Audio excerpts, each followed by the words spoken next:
Når du skal administrere din leje, som f.eks. at opsige eller måske angive en ny betalingsmetode, fordi den gamle er udløbet, så går du ind på bookinglagertilleje.dk og /min-konto. Du kan også bare trykke på linket til min konto. Her finder du administrere din leje, og når du klikker på den, så åbner du op ind til vores kundeportal. Her er det vigtigt, at du indtaster præcis den e-mail, du har brugt til at booke dit depotrum på.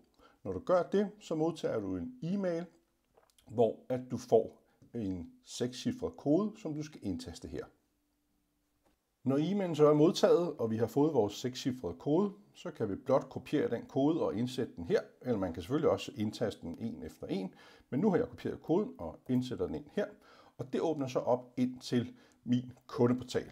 Her kan vi se, at de abonnementer, jeg har, der har jeg 2 forskellige opbevaringer, og jeg kan klikke ind på den ene, og så kan vi se, hvornår den er startet, og hvornår den slutter, og alle mulige andre detaljer.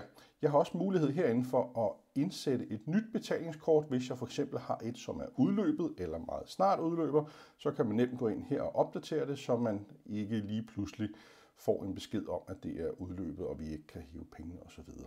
Men for at opsige abonnementet, der er der en rød stopknap heroppe i hjørnet. Den hedder opsige abonnement, når man henter musen over den. Så det vil jeg sådan set gøre, og så får jeg en advarsel om, at det jo vil opsige, men det vil jeg gerne, så jeg bekræfter det. Og så er det sådan set gjort. Det kan man se her, hvor lang tid der er tilbage, og hvornår den reelt udløber. Og der kommer selvfølgelig også en e-mail med en bekræftelse herpå. Så det er sådan, du håndterer lidt omkring dit abonnement.